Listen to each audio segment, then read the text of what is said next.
ప్రేక్షకులందరికీ నమస్కారం అండి. ఈరోజు మరొక కొత్త టాపిక్తో మీ ముందుకు రావడం జరిగింది. చాలా మందికి ఒక ప్రశ్న ఏంటంటే, ఒక ఇంటికి 3 ద్వారాలు ఉండొచ్చా అనేది చాలా మంది యొక్క ప్రశ్న. సో 100% 3 ద్వారాలు ఉండకూడదు. ఇది మొదటి ఆన్సర్. ఇప్పుడు రెండో ఆన్సర్ మాట్లాడదాం. 100% 3 ద్వారాలు ఉండొచ్చు. ఏంటండి, ఉండొచ్చు అని చెప్తున్నారు, ఉండొద్దు అని చెప్తున్నారు. రెండు మాటలు మీరు ఎలా మాట్లాడుతున్నారు? కండిషన్స్ని బట్టి మాట్లాడతానండి. మీరు ఉదయం టిఫిన్ చేసి వచ్చారు, టిఫిన్ చేస్తారని అడిగాను, నేను చేయను అంటారు. పోనీ చేయకుండా వచ్చారు, అప్పుడు అడిగితే ఏం చెప్తారు? చేస్తానని చెప్తారు. నిన్న అలా అన్నారు, ఇలా అన్నారంటే కాదు కదా. అక్కడ కండిషన్ ఏంటి? నిన్న తినలేదు, ఈరోజు తిన్నారు.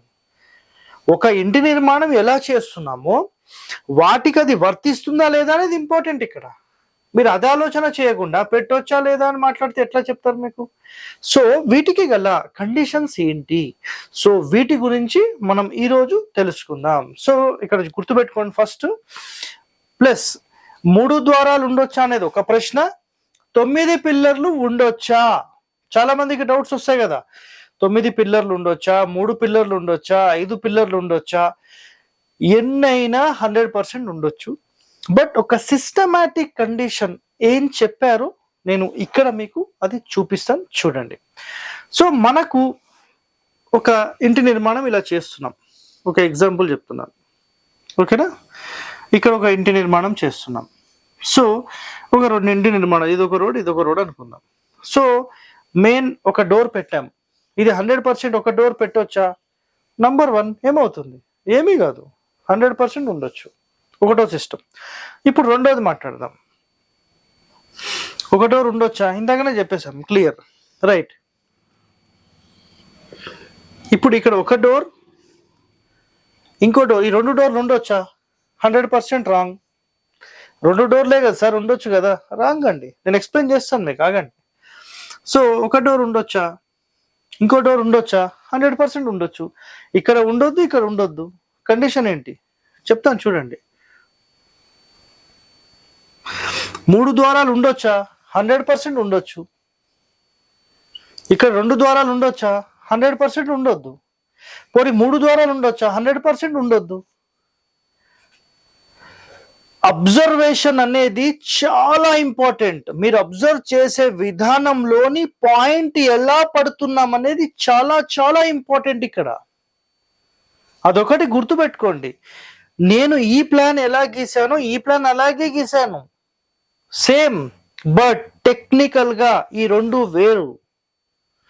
ఇది మీకు అర్థమైన రోజు వీటికి సంబంధించిన కాన్సెప్ట్ ఏంటో తెలుస్తుంది. రెడ్ పెన్ తో ఒకసారి మీకు గీస్తాను, చూడండి. ఈ ఇంటికి సంబంధించిన మధ్య సూత్రం, ఈ ఇంటికి సంబంధించిన మధ్య సూత్రం, ఓకేనా? ఈ ఇంటికి సంబంధించిన మధ్య సూత్రం, ఈ ఇంటికి సంబంధించిన మధ్య సూత్రం. సో ఇక్కడ మీరు అబ్జర్వ్ చేస్తే మనం ఏం చేసామంటే 100% ఇక్కడ ఈ ప్లేస్ నుంచి ఈ ప్లేస్ సెంటర్ డోర్ పెట్టేసేసి దీన్ని అపోజిట్ మళ్ళీ డోర్ పెట్టాము. కేవలం ఒక డోర్ ఉండొచ్చా? 100% ఉండొచ్చు. 2 భాగాలు చేయొచ్చా? 100% మేజర్ మిస్టేక్. వేరే క్వశ్చన్సే లేవు, 100% మేజర్ మిస్టేక్, రైట్. ఒక డోర్ ఉండొచ్చా? ఒక డోర్ ఉండొచ్చు. ఈ గోడ లేకపోతే ఉండొచ్చు. ఈ గోడ పెట్టాం, 100% రాంగ్. సార్ ఈ వెనకాల డోర్ తీసేసి మేము కేవలము ఈ 2 డోర్లు పెట్టొచ్చా? 100% రాంగ్. వేరే క్వశ్చన్సే లేవు. అదేవిధంగా ఇక్కడ ఒక ద్వారమా 2 ద్వారాలు అనేది కాదండి. గుర్తుపెట్టుకోండి, ఒక ఇంటికి సంబంధించిన మధ్య సూత్రాల మీద ఎట్టి పరిస్థితుల్లో గోడలు కట్టొద్దు. ఇప్పుడు ఈ ప్లాన్ అబ్జర్వ్ చేయండి మీరు. డోర్ మధ్య సూత్రం డ్యామేజ్ అయిందా? కాలేదు. సో చాలా క్లియర్గా ఓపెన్ అయింది. సో ఈ ప్లేస్ అనేది కంప్లీట్గా మీరు డిస్టర్బ్ చేయకుండా 100% పెట్టగలిగితే 100% ఇది ఒక నంబర్ 1 ఇల్లు అవుతుంది. అదొకటి గుర్తుపెట్టుకోండి మీరు. అదేవిధంగా ఏ క్షణమైతే మనం ఈ ప్లేస్ ఒక 2 విండోస్ పెట్టి ఈ 2 డోర్స్ పెట్టాము, ఇది సూపర్. సార్ ఇది ఏ ఫేసింగ్ గురించి చెప్తున్నారు? ఏ ఫేస్ అయినా ఒకటేనండి. ఇక్కడ ఫేసింగ్ కాదు ఇంపార్టెంట్, ఇక్కడ 3 ద్వారాల గురించి మాట్లాడుతున్నాం. ఈ కండిషన్ లో 3 ద్వారాలు ఉండొద్దు. శాస్త్రంలో చెప్పిన కండిషన్ ఏంటంటే ఇంటి యొక్క మధ్యస్థానంలో ద్వారం పెట్టడం నిషేధం అని చెప్పారు. అర్థమైందా? ఇంటి మధ్యస్థానము అని చెప్పారు. ఇది అర్థమైందా? ఫ్రంట్ ఫేసింగ్ యొక్క సెంటర్ అని చెప్పలేదు. చాలా మంది అది కన్ఫ్యూజ్ అవుతారు. ఇంటి మొత్తానికి మధ్యస్థానంలో ద్వారం పెట్టొద్దు. ద్వారం పెట్టడము అంటే దాని అంతరార్థం ఏంటి? గోడ కూడా కడతారు అని. కాబట్టి ఎట్టి పరిస్థితుల్లో కట్టొద్దు. ఈ మధ్య సూత్రాన్ని తప్పించి అట్లీస్ట్ ఒక 2-3 ఫీట్ వెనకకు కట్టడం లేదా ముందు కట్టడం చేస్తే 100% ఇది నంబర్ 1. ఇప్పుడు చూడండి, 1, 2, 3, 4 ద్వారాలు ఉండొచ్చా? ఉండొచ్చు. ఇప్పుడు ఇదే కండిషన్ లో చెప్తాను చూడండి, 4 ద్వారాలు ఉండొచ్చా? ఉండొద్దు. క్లియర్, 100% ఉండొద్దు. సో కండిషన్ ఇక్కడ చూడండి, మధ్య సూత్రాలను డ్యామేజ్ చేయకుండా మీరు ఖచ్చితంగా మెయింటైన్ చేయగలిగితే ఇది 100% ఇది నంబర్ 1. ఇందులో మీకు ఎలాంటి ప్రశ్న అనేది లేదు.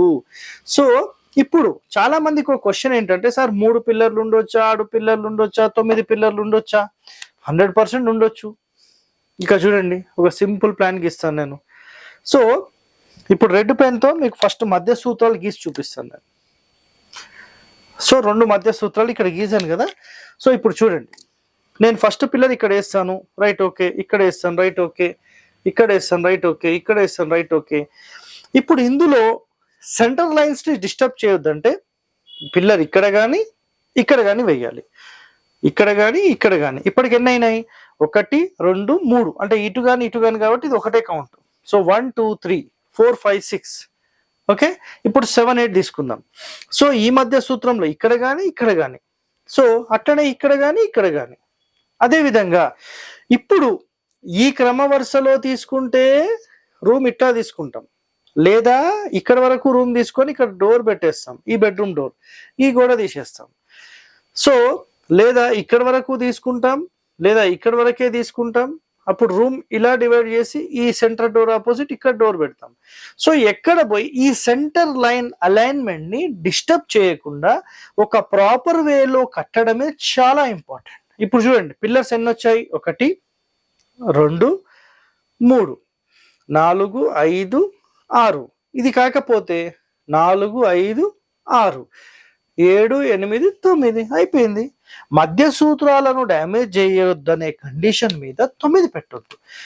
సాధ్యమైనంత వరకు ఏపీ తెలంగాణలో చేసే ప్రాసెస్ ఒకటే. సరిగ్గా ఈ విధంగా తీసేసుకొని సరిగ్గా ఇట్లా ఇల్లు పెట్టేసేసి 1, 2, 3, 4, 5, 6, 7, 8, 9. ఈ సెంట్రల్ లైన్ డ్యామేజ్, ఈ సెంట్రల్ లైన్ డ్యామేజ్, ఇల్లు మొత్తం ఫెయిల్, పనికిరాని ఇల్లు అది. ఒకవేళ ఎవరన్నా విజిట్ తీసుకున్నా ఏం చెప్పలేమంటాడ. జస్ట్ మాకు కుదిరితే ఏమన్నా ఎక్స్టెన్షన్స్, ఏమన్నా వర్ధమాన వాస్తు అంటాము. సో వర్ధమాన వాస్తు ఏమన్నా కుదిరితే దాన్ని బట్టి సెట్ చేయడానికి ప్రయత్నం చేస్తాం. ఇంకా అది కూడా కుదరకపోతే ఏమీ చేయలేమండి. సో 9 పిల్లర్ల, 3 పిల్లర్ల, 4 పిల్లర్ల, 5 పిల్లర్ల ఎన్నైనా ఉండొచ్చు. మధ్య సూత్రాలను డ్యామేజ్ చేయకుండా మీరు ఎంతవరకు ఏం చేయగలుగుతారో దాని ప్రకారం చేసుకోండి. ఇప్పుడు ఇక్కడ సిస్టమాటిక్ వే ఆఫ్ బిల్డింగ్ ఏంటంటే, ఇక్కడ చూడండి, ఒక ఇంటిని 9 భాగాలుగా ఇలా డివైడ్ చేసినప్పుడు ఇప్పుడు పిల్లర్లు ఎక్కడెక్కడ వేయచ్చు? 1, 2, 3, 4, 5, 6, 7, 8, 9, 10, 11, 12, 13, 14, 15, 16. ఇది సరైన ఒక క్రమ పద్ధతి. ఇంటిని 9 ముక్కలుగా ఎప్పుడైతే డివైడ్ చేశారో 100% this is the top most house అవుతుంది. సో గుర్తుపెట్టుకోండి, ఒక క్రమ పద్ధతి ప్రకారం, ఒరిజినల్ శాస్త్రం ప్రకారం 100% మీకు ఒక మంచి బ్యూటిఫుల్ ప్లాన్ డిజైనింగ్ కావాలంటే మీరు ఒక ప్రొఫెషనల్ని మాత్రమే సంప్రదించండి. ఇలాంటి ఎన్నో వాస్తు రహస్యాలు మీరు తెలుసుకోవాలంటే మన ఛానల్ని వెంటనే సబ్స్క్రైబ్ చేసుకోండి, లైక్ చేయండి, గంట బొమ్మను యాక్టివేట్ చేయండి, 10 మందితో షేర్ చేయండి. ధన్యవాదాలండి. Thank you.